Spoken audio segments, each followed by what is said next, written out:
You're listening to Parasearch Radio, news, views and reviews from the world of the paranormal from across the UK and beyond.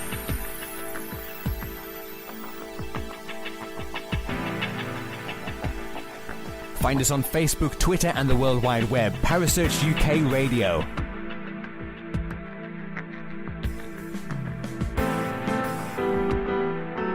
Parasearch Radio, broadcasting to the UK and beyond.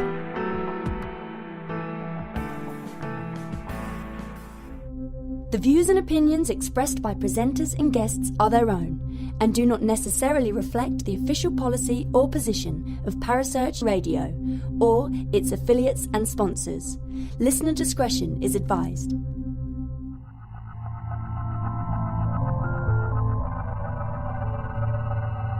Welcome to Haunted Histories with your host Penny G. Morgan, right here on Parasearch Radio.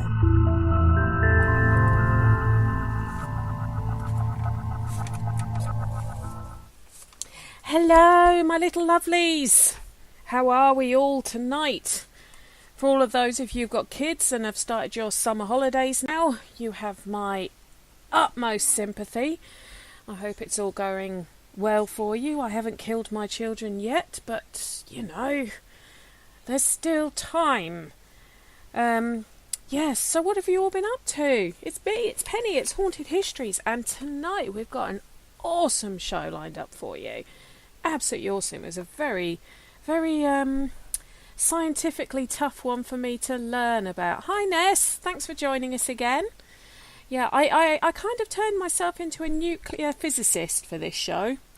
Even worked out an analogy to explain nuclear fission. Heaven only knows if it's actually correct, but yeah, people seem to like it. When I've said it to a few people I've mentioned it to, but none of them are actually nuclear scientists, so yeah, I won't start sort of copywriting it yet for places that teach nuclear science. But anyway, did you listen to last week's show on Lancaster Castle with the Spooky Sisters? I hope you did. It was a very good show. If you didn't listen to it, you can always go to our YouTube channel, hit the subscribe button, and then you get kept up to date with all the new shows from Parasearch that are going on there. Not just mine, I hasten to add, but, you know, favouritism. You know, I know if you've listened. Or even go to the Spreaker app and listen to it there. All our shows are stored for you to listen to after the event. Now, I know, we've got another competition for you running. Now, this one's due to be drawn on the 5th of August, and it's actually to win a copy of our friend Andy Mercer's, one of his books, I should say, not his book, one of his books, The Wicked Shall Decay. I mean, the title alone is brilliant, isn't it? Unfortunately, I can't enter the competition, seeing as I'm staff. I think that's very unfair, and I'm going to have a word with the management about that. They should have a staff competition to win something. What do you think? Anyway, so you could go over to the page. You know what to do. You like the post, leave your details, and you can enter the competition, and there will be a live Facebook draw for, hi Mark, a live Facebook draw to win a copy of Andy Mercer's book, The Wicked Shall Decay. Now, I think without much further ado, as the interview I recorded with my guest for tonight's show, who has actually been to both Chernobyl and Pripyat and some other places which we may end up discussing at some point in the future, because she's absolutely awesome and she's going to come back. Let's get that interview playing, shall we? What do you think? Okay, and on tonight's Haunted History, I am honoured to be joined by Australian paranormal royalty. And she's probably going to giggle in a minute because I told her I was going to say this. I was recommended this lady by our good friends Sarah Chimasero and Bill Tabone.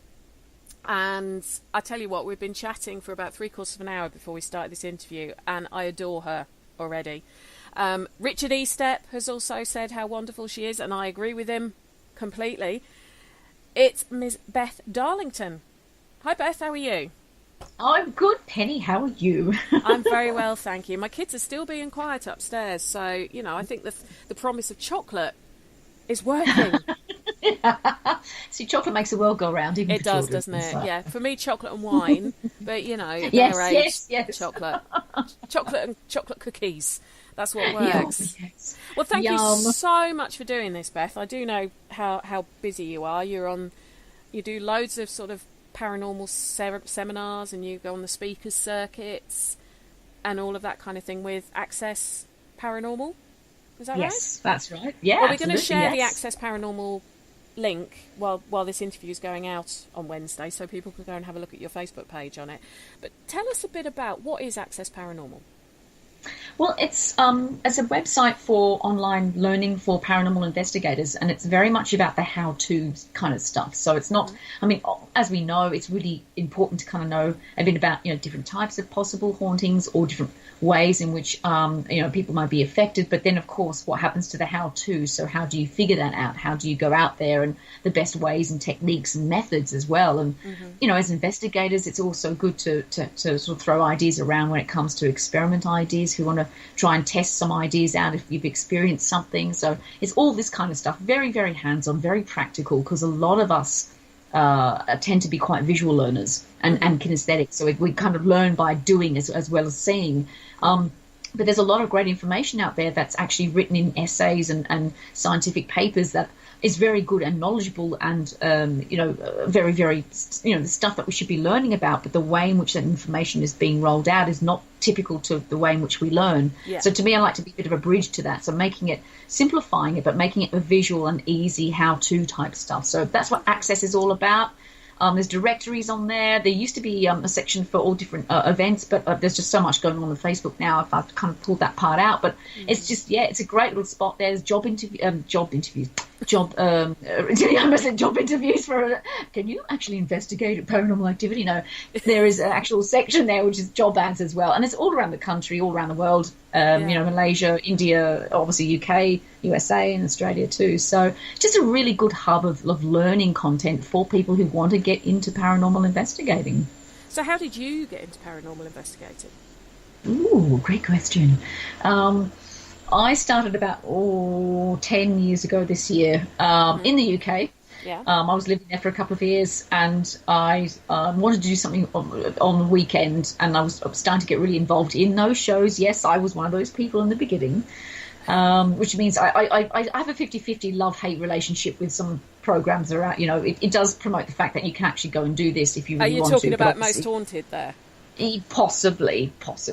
But on the flip side of that, it's certainly not the way in which, if it was like that all the time when you investigated, you know how good it would be. But anyway, of course, we know it's entertainment value. Tell me about it. It got me interested into it. So I looked up to see if I can join other teams and investigations, and I was lucky enough to do so. So once a month, living in the UK, that's what I did, and I've experienced some very, very interesting possible phenomena in that time. And I came back to Australia. I thought, yes, this is going to be awesome. I'm going to get stuck into it here, and it's local, and born here, grew up here all my life, and then nothing. It was like, tumbleweed rolls across the floor. It's like, hello. When it came to actually trying to find anything to locations to investigate or possible phenomena, it was quiet. That amazes me, because you've got some amazing places over there. Yes. Exactly. But the thing is, though, 10-ish years ago, there wasn't a lot known about it. Right. All these places, unless you actually knew where to look, sort of thing. So that's why I started the website. I'm like, well, there's some great American websites, there's some great UK websites, but there's nothing that's just for Australia.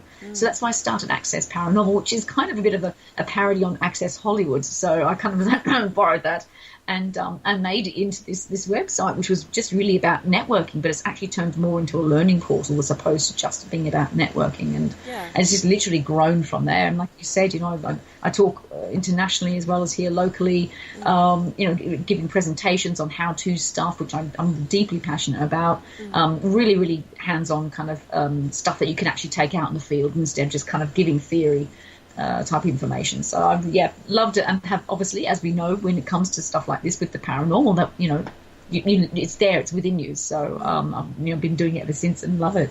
Awesome. And your sister's involved in it as well, I believe. Yeah, not as much, not as often. She occasionally flitters about into it a little bit, but still has an interest in it as well, sort of thing. So obviously not as active as myself, but yeah, definitely still interested. Yeah. So what was the first place you investigated in the UK? Valentine's Mansion in Finchley, I think it is. Right. That's the first one. It was before it had the renos. Before the renos, I think we found things a little bit possibly more active. But once I had the renos done to it, it just, I don't know, it's weird with renovations. I'm going to translate for anyone listening. Reno, yeah. She doesn't mean the car Renault, she means renovations. Yeah, thank you. Yeah, I'm translating the Australian for anyone who's not Australian who's listening. The reason we're laughing is we were talking about this beforehand, that sometimes when I've been listening to Sarah or Bill or someone else, if you hear a word that you think that doesn't make sense and it's got an O on the end, think of the longer version because it's an abbreviation. We abbreviate the bits out of everything when it comes to the English language here in Australia. We're so lazy. Everything's this, that. Afternoon is arvo, and my name Betho. It's like it's even short, and people still need to put an O at the end. Like, well, Darlo would be quite good to call you Darlo. Well, that's what they call me at work. Oh, okay. All right. See, that works. That works. But yeah, we abbreviate the shit out of everything. So yeah, it's we're just lazy. It's an Australian thing. So I just thought I'd translate for everyone what renos mean. It means renovations. Yes. So any other places in the UK that you investigated when you were here? Winston Churchill war rooms. That was pretty special. That was pretty cool. I mean, even just being in there at night when everything's all still there, and obviously where everything was left. I'd kill to do that one. It was so good, so good. As I said, just from a historical perspective. Yeah.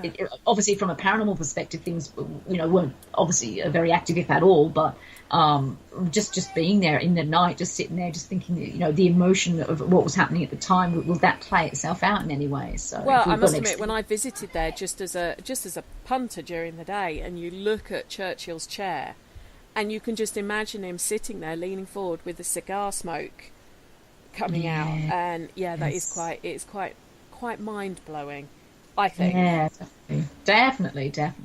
London Tombs was another location as well, so that was pretty cool. I'm jealous. It's really hard to investigate places in London now because the price most of them charge if you want to do an investigation there, you're looking at sort of £3,000-4,000 for some of them. Jeez. And because I looked into where the docks were in East London. Yes. There's a museum now. It's built in one of the original dock sort of warehouses. And I sort of contacted them and said, how much would you charge? And for like 3 hours worth, they wanted $3,500. And it was just like, I can't sanction that. Not for, 6 hours, possibly. But for 3 hours, even if I got one of the big groups to sort of organise it, the amount they'd have to be charged, people wouldn't pay that. So it's a real shame because this has got all the original artefacts from when it was a docks, and the people have died there, and it got hit badly during the Blitz, and it's a real shame. Wow. Yeah. I know it's and I mean, obviously they've got a business to run, and you can kind of understand that, but it's almost like they're purposely pricing investigators out completely. It's almost like it's like this. I just can't do it. Even if I mortgaged my house to try and do it, I can't. Yeah. And it's sad because it can be considered a second income at a time of a business that often people wouldn't be in there. So. Yeah, that's something that I've sort of spoken to places about. I know, English Heritage aren't too bad at. They're quite open to it. National Trust over here, they just because they say they don't factor in to their budgets for paying for a member of staff to be there, and I sort of said to them, but a lot of the other places I go, they have the volunteers are the ones who are there, that they volunteer to be there whilst the investigator, because they realise it's extra money for the venue, and there's a lot of places that embrace it now because they realise it's kind of easy money for them, and most groups are very respectful. Yeah, that's exactly it. I mean, I can understand they're trying to filter that out, the types of people that would want to hire a location like that. But when they price it completely out, it can be, it just cuts it off. It cuts it off. It's a real shame. Yeah, no, I agree. So is there anywhere in the UK that is on your bucket list to investigate? People are going to eye roll from here to the next dimension. Go on. It probably would have to be the Tower of London. I know it's never going to happen. I know 100%. I'm real. I get it. But it's owned by the Crown, and no one's going to touch it. But yeah, royal palaces and all that. Yeah. Yeah. So that would have to be. I definitely would love to do Tower of London, for sure. Just no brainer really as to why. Yeah. But that would be up. That's my bucket list. But I don't think that's going to happen this lifetime, at least. What you'd need to do, Beth, is you need to get chatting up one of the beefeaters who lives there and get them to let you in after hours. Oh, I like the way you think, lady. That sounds great. You see, I can't do it. My husband might sort of take umbrage at me doing something like that, but that would be what I'd do. Yeah, get in with one of the beefeaters, chat them up. Ooh, I've got right. my friend's brother. I know someone whose brother is a twin brother. I think it's a twin brother. I think it's a twin. Oh no, I could do the twin connection thing. You could do the twin connection thing. You could.